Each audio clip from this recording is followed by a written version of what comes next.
Hello everyone, myself Falguni Solanki. Welcome to our channel.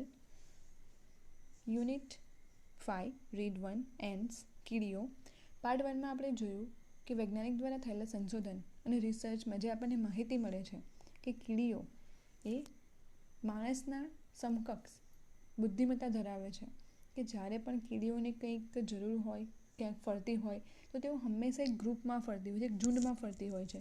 તો એમનું teamwork, એમનો સમૂહ, એમનું ગ્રુપ એ એમનું એકતા છે કે કોઈપણ પરિસ્થિતિમાંથી એ બહાર આવી જાય છે. ચલો આપણે જોઈએ કીડીઓ અલગ અલગ પ્રકારની હોય છે. તો આપણી આસપાસ ઘણી બધા પ્રકારની કીડીઓ છે, પણ શું આપણે એનાથી અવગત છીએ ખરા? જોઈએ કે કીડીઓના પ્રકાર કયા કયા છે. There are ants that do farming, કે કેટલીક એવી કીડીઓ છે કે જે ફાર્મિંગ એટલે કે ખેતી કરે છે. You know that it was a big leap for human progress when man gave up being a full-time hunter and took to farming. નો એટલે કે જાણ હોવી, બિગ લીપ એટલે કે જમ્પ, કૂદકો, હ્યુમન પ્રોગ્રેસ એટલે માણસનો વિકાસ, ગીવ અપ એટલે છોડી દેવું, ફૂલ ટાઈમ હન્ટર એટલે કે આખો દિવસ જે હન્ટિંગ એટલે કે શિકાર કરતો, ટુક ટુ ફાર્મિંગ એટલે કે ખેતી.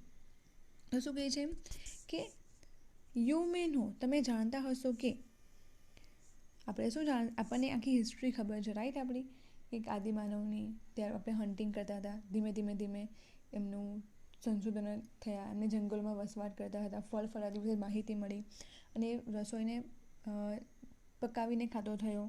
મતલબ ઘણી આખી જે હ્યુમન પ્રોગ્રેસ છે એના વિશેનું આપણને માહિતી છે. તો અહીં કહીએ છીએ કે આપણે પણ વર્ષો પહેલાં જે આપણા પૂર્વજો હતા એ પણ ફૂલ ટાઈમ હન્ટિંગ કરતા હતા, હન્ટિંગ એટલે કે શિકાર કરતા હતા. ચલો જોઈએ કે તમે જાણતા જ હશો કે માનવના વિકાસમાં મોટું પગલું હતું કે જ્યારે માણસે શિકાર કરવાનું છોડી દઈને ખેતી કરવાની શરૂઆત કરી હતી. સિમિંગલી મતલબ દેખીતી રીતે જોઈએ, the umbrella ends of South America have taken the same step in their small way. કે સાઉથ અમેરિકાની અમ્બ્રેલા એટલે કે છત્રી, આપણને ખબર છે રાઈટ, પણ એનું નામ જ છે અમ્બ્રેલા, એટલે આપણે છત્રી નહીં કહીએ એને, નામ આપીશું umbrella ants. Have taken the same step, તેમણે પણ આવું જ પગલું લીધું છે. ઇન ધેર સ્મોલ વે, કે તેમને થોડું નાના, એન્ડ નાની છે, કીડી નાની છે, તેમનું પગલું પણ મતલબ જેમણે કર્યું છે એ પણ કંઈક નાના સ્તર ઉપર છે.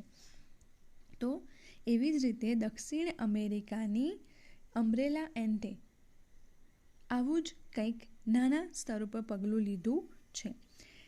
They are called by that name because they are often seen carrying large pieces of leaf over their heads like umbrella.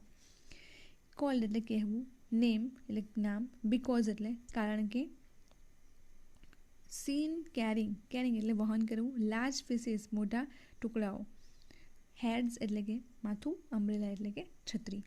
કે they are called by that name, કે તેઓને આ નામથી બોલાવવામાં આવે છે કારણ કે they are often seen carrying large pieces of leaf over their heads like umbrella. કે તેઓને પાંદડાઓના જે ટુકડાઓ છે તેના માથા ઉપર ઉચકીને લઈ જતી જોવા મળે છે. તેમને આ નામથી બોલાવવામાં આવે છે કારણ કે તેઓ તેમના માથા ઉપર લાઈક છત્રીની જેમ, અમ્બ્રેલાની જેમ લાર્જ પીસીસ ઓફ લીફ એટલે પાંદડું, કે પાંદડાના લાંબા ટુકડાઓને, મોટા ટુકડાઓને લઈ જતી જોવા મળે છે. They take these pieces of leaf to their nest where they chew them up nicely. કે તેઓ આ પીસીસ ટુકડાઓને, પાંદડાના ટુકડાઓને ટુ ધેર નેસ્ટ એટલે માળો એટલે કે તેમનું રહેઠાણમાં લઈ જાય છે. વેર દે chew them nicely, કે જ્યાં તેઓ એમને એટલે ચાવવું, સારી રીતે ચાવે છે. આફ્ટરવર્ડ્સ દે make beds of this chewed up leaves. આફ્ટરવર્ડ્સ એટલે કે પછી તેઓ આ chewed up leaves એટલે કે ચાવેલા પાંદડાઓનું બેડ એટલે કે પથારી બનાવે છે. On these beds grow a kind of fungus which is the food of ants. કે આ બેડ્સ એટલે કે ક્યારાઓ અથવા તો મીન્સ જે લોકો આખું જે પાથરે છે એ ચાવેલા પાંદડાઓને, ગ્રોઝ એટલે ઉગવું, ફંગસ એટલે કે ફૂગ જેવું કંઈક, કાઇન્ડ ઓફ ફંગસ કીધું ને, એટલે ફૂગ જેવું કંઈક ઉગે છે. Which is the food of ants, કે જે કીડીઓનો ખોરાક છે. બધાનો ખોરાક અલગ અલગ છે. તો કીડીઓ જે અમ્બ્રેલા એન્ટ્સ છે તો પોતાનો ખોરાક આવી રીતે તૈયાર કરે છે. આગળ જોઈએ. Then there are ants that domesticate cows and milk them. કે એવી કીડીઓ પણ છે જે કાવ એટલે કે ગાયને ડોમેસ્ટિકેટ એટલે પાળે છે અથવા રાખે છે, એન્ડ મિલ્ક ધેમ, તેમનું દૂધ લે છે. વોટ વી હેવ કોલ્ડ કાવ a kind of green fly, કે જેને આપણે કાવ એટલે કે ગાય કહીએ છીએ તે એક પ્રકારની ગ્રીન ફ્લાય એટલે કે લીલું જીવડું છે. These are found on rose leaves and on the leaves of beans. કે તે રોઝ લીવ્સ એટલે કે ગુલાબના પાંદડાઓ પર અને લીવ્સ ઓફ બીન્સ એટલે કે વાલ જેવા કોઈ પણ કઠોળ હોય, બીન્સ મતલબ દાણાવાળા જે કઠોળ છે એના પાંદડા પર જોવા મળે છે. They give out a sweet honey-like liquid which the ants relish a lot. Give out એટલે કે બહાર કાઢવું, સ્વીટ એટલે મીઠું, હની લાઈક એટલે કે મધ જેવું ગળ્યું, લિક્વિડ એટલે પ્રવાહી, રેલિશ એટલે કે માણવું. કે તેઓ મધ જેવું મીઠું પ્રવાહી આપે છે જે કીડીઓને ખૂબ જ ગમે છે, કે જેને કીડીઓ ખૂબ જ માણે છે, એમને ભાવે છે. So the ants take these green flies to their nest and keep them there. કે તેથી ગ્રીન ફ્લાય એટલે કે આ કીડીઓ ગ્રીન ફ્લાયને એટલે કે લીલા જીવડાને તેમના રહેઠાણના સ્થાને લઈ જાય છે અને કીપ ધેમ ધેર, કીપ એટલે રાખવું, કે તેમને ત્યાં રાખે છે. They had them. Okay. They feed them. Feed એટલે કે ખવડાવવું, કે તેઓ તેમને ખવડાવે છે અથવા ખાવાનું આપે છે. Protect them for their enemies, કે તેમના એનિમીઝ એટલે કે દુશ્મનોથી રક્ષણ કરે છે. And they milk them, અને તેઓને દોવે છે, દૂધ આપે છે. Pressing their sides gently and making them give out their honey, કે તેમની બાજુઓને સાઇડ્સ એટલે કે બાજુઓને જેન્ટલી એટલે કે ધીમેથી દબાવે છે અને give out their honey, કે તેમને મધ જેવું ગળ્યું પ્રવાહી આપે છે. પ્રવાહી શા માટે? કારણ કે આગળ આપણે પેરેગ્રાફમાં જોયું ને કે હની લાઈક લિક્વિડ, તો મધ જેવું પ્રવાહી આપે છે. તો ગ્રીન ફ્લાય છે, તો ગ્રીન ફ્લાયના એક તો એમને હની લાઈક લિક્વિડ આપે છે, પ્લસ એમના એનિમીઝથી કીડીઓનું રક્ષણ કરે છે. એન્ડ્સ કીડીઓ, we are told, play games, nurse their sick and bury their dead, કે આપણે જાણીએ છીએ કે જેને આપણે કીડીઓ કહીએ છીએ તે શું રમે છે. નર્સ એટલે સેવા કરવી, સિક એટલે બીમાર, કે તેઓ માંદી કીડીઓને સેવા કરે છે. બરી ધેર ડેડ, બરી એટલે દાટવું અને ડેડ એટલે મૃત્યુ પામેલા, કે તેઓ મૃત્યુ પામેલાને દાટે છે, મતલબ જે મૃત્યુ પામી છે કીડીઓ એને બરી એટલે કે દાટવાનું કામ પણ કરે છે. They see that each one is the nest does its share of the work, કે તેઓ તેઓ ધ્યાન રાખે છે. each one in the nest does its share of the work, કે તેમને share of the work એટલે પોતાને સોંપેલું કામ તેઓ કરે. and that no one is allowed to be indolent. allowed એટલે પરવાનગી, indolent એટલે આળસુ, કે કોઈને પણ આળસુ એટલે કે બિન કામ વગરનું રહેવાની પરવાનગી નથી. all this suggests that ants have a highly developed social sense, કે આ બધું દર્શાવે છે કે કીડીઓમાં પણ હાઈલી ડેવલપ્ડ એકદમ ખૂબ જ વિકસિત એવી સામાજિક સામાજિક બુદ્ધિમત્તા રહેલી છે. Perhaps some system of government, perhaps એટલે કદાચ કોઈ સરકારી કામ કરવાની પદ્ધતિ ધરાવે છે, કે ગવર્મેન્ટ જેવી રીતે આખી મેથડ્સમાં કામ કરતી હોય છે તેવી રીતે એ પણ એક મેથડમાં કામ કરે છે. There are ants that keep other ants as slaves. So first ટાઈપની એન્ટ હતી અમ્બ્રેલા, સેકન્ડ હતી જે એન્ટ્સ કે જે ગાય રાખે છે મતલબ ગ્રીન ફ્લાય રાખે છે, અને થર્ડ પ્રકારની હવે આપણે જોવા જઈ રહ્યા છીએ. There are ants that keep other ants as slaves, કે એવા પ્રકારની કીડીઓ પણ છે કે જેઓ બીજી કીડીઓને એઝ સ્લેવ્સ એટલે મજૂર ગુલામ તરીકે રાખે છે. વન સચ type is powerful red ant which is found in Europe. કે આ પ્રકારની એટલે કયા પ્રકારની કે જે કીડીઓ ગુલામ રાખે છે, આ પ્રકારની કીડીઓ યુરોપમાં જોવા મળતી શક્તિશાળી રેડ એન્ટ છે. Their slaves are taken from a type of black ant which is smaller in size. કે તેમના ગુલામ તરીકે કાળી કીડીઓ બ્લેક એન્ટ કે જેમનાથી કદમાં નાની હોય છે તેમને લેવામાં આવે છે. When the red ants want slaves, કે જ્યારે રેડ એન્ટ્સ ગુલામોની જરૂર પડે છે અથવા ઈચ્છે છે, they ambush the nest of the black ants and abduct some of their eggs. એમ્બસ એટલે કે હુમલો કરવો અને એબડક્ટ એટલે કે અપહરણ કરવું. કે જ્યારે આ રેડ કીડીઓને કાળી કીડીઓની બ્લેક એન્ટ્સની જરૂર વર્તાય છે ત્યારે તેઓ બ્લેક એન્ટ્સના રહેઠાણ ઉપર હુમલો કરે છે અને તેમના ઈંડાઓને શું કરે છે? અપહરણ કરી લે છે, એટલે કે એમના ઈંડાઓને ઉપાડી જાય છે. When these eggs hatch in the red ants nest, કે જ્યારે આ ઈંડાઓ લાલ કીડીઓના માળાઓમાં સહેજ એટલે કે સેવવામાં આવે છે, the black ants which come out are treated as slaves. કે જે આમ ઈંડામાંથી જે બ્લેક કીડીઓ આવે છે તેને સ્લેવ્સ એટલે ગુલામ તરીકે ટ્રીટ એટલે કે ને ટ્રેન કરવામાં આવે છે. જો બાળક નાનું હોય ત્યારથી જ એને ચોક્કસ મેથડમાં ટ્રેન કરવામાં આવે તો ટ્રેન થઈ જ જાય. તો રેડ એન્ટ પર લુક એક એ લોકોની ઇન્ટેલિજન્સ દર્શાવે છે કે બુદ્ધિમત્તા દર્શાવે છે કે એ કીડીઓને નાની કીડીઓને અપહરણ નથી કરતી પરંતુ એના ઈંડાઓને જ લઈ આવે છે. કે જેવું એ કીડી જન્મ લે છે ત્યારથી જ એમને રીતે શીખવવામાં આવે છે કે you are a slave and you have to behave like this. તો એમને વારંવાર કહેવું પડતું નથી. જેમ કે એમ કે ને કુમળો છોડ વાળે તેમ વળે. તો અહીં પણ એ કીડીઓને જન્મતાની સાથે જ ગુલામ બનવાની તાલીમ આપવામાં આવે છે. From their birth they are taught to obey. કે તેમને જન્મથી જ ટોટ ટુ ઓબે એટલે કે હુકમનું પાલન કરવાનું શીખવવામાં આવે છે. They are compel to ડ્રોડગરી.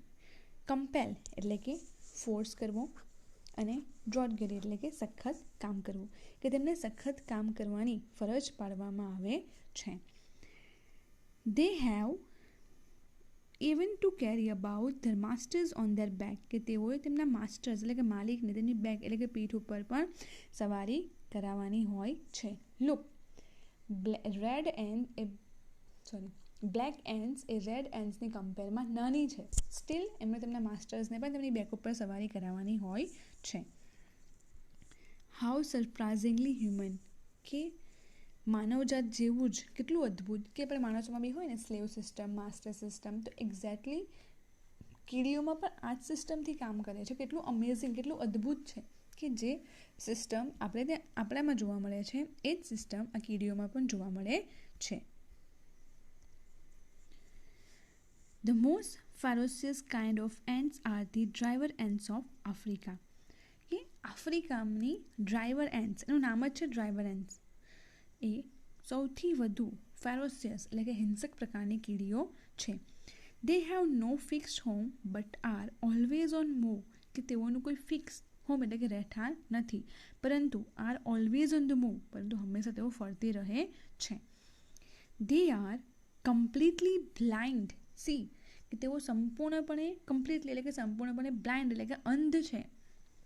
But they march in long lines many millions along.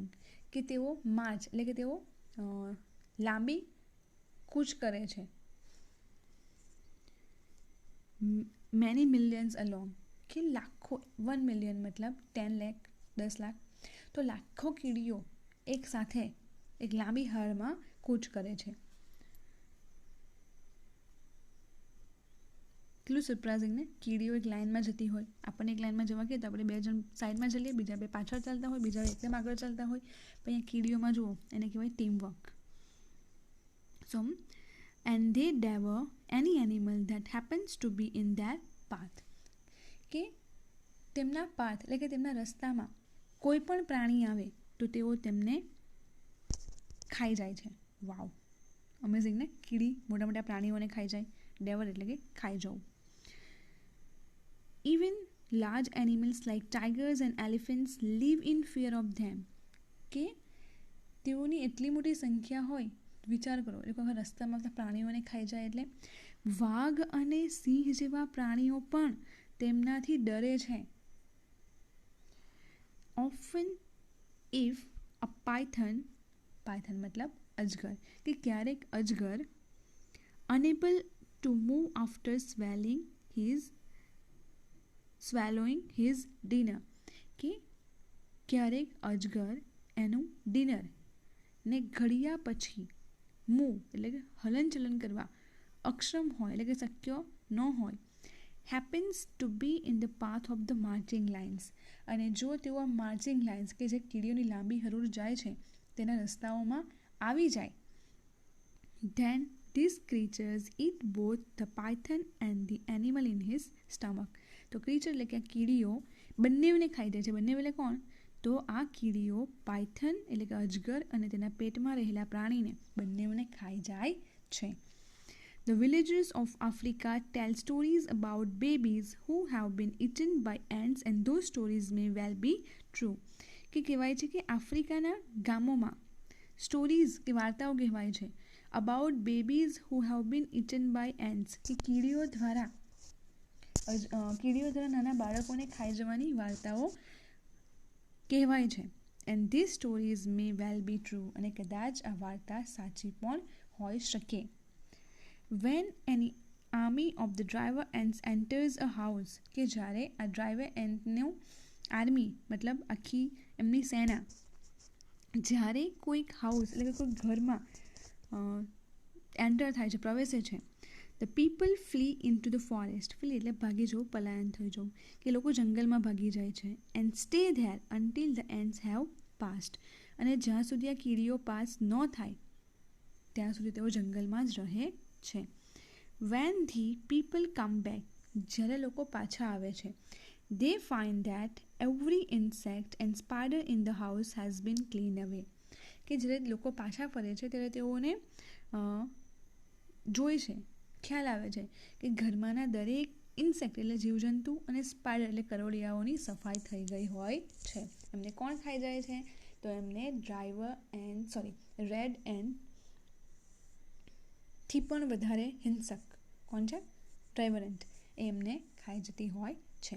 તો સ્ટુડન્ટ્સ, આપણે 4 પ્રકારની એન્ટ્સ જોઈ. ફર્સ્ટ વન હતી અમ્બ્રેલા એન્ટ, સેકન્ડ વન હતી એન્ટ્સ કે જે ગ્રીન ફ્લાયને એઝ અ કાઉ રાખે છે.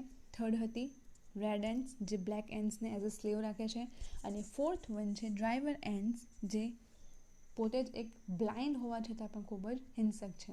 તો સ્ટુડન્ટ્સ, આપણે આમના પરથી પણ શીખવાનું છે કે તમારામાં રહેલી કોઈ એક ડિસએબિલિટી, તમારી એક ફિઝિકલ ડિસએબિલિટી, જેમ કે રેડ એન્ટ એ બ્લેક એન્ટ્સને એઝ અ સ્લેવ રાખે છે. ડ્રાઈવર એન્ટ્સ છે એ બ્લાઇન્ડ છે, છતાં પણ એ લોકો પર રાજ કરે છે. ઇવન ટાઈગર, એલિફન્ટ, પાયથન જેવા એનિમલ્સને પણ જો છોડતી નહીં હોય તો મતલબ એ કેટલી પાવરફુલ હોઈ શકે. તો એ બ્લાઇન્ડ છે, મતલબ એક એની ફિઝિકલ ડિસએબિલિટી છે, છતાં પણ એક રાજ કરે છે. તો ક્યારે પણ આપણી ફિઝિકલ ડિસેબિલિટી એ આપણા સક્સેસમાં, આપણી લાઈફને કમ્પ્લીટલી એન્જોય કરવામાં ઓબ્સ્ટિકલ બનવી જોઈએ નહીં, અને એને ન બનાવવી એ આપણા હાથમાં છે. ઓકે, આઈ હોપ કે તમને driver ants, red ant, black ant, green fly ને પાર્ટી એન્ટ્સ, અમ્બ્રેલા એન્ટ્સ પરથી કંઈક તો હ્યુમન તરીકે કંઈક તો શીખવા મળ્યું હશે. Okay, thank you so much students. Just keep reading and keep watching our channel. Again, thank you so much.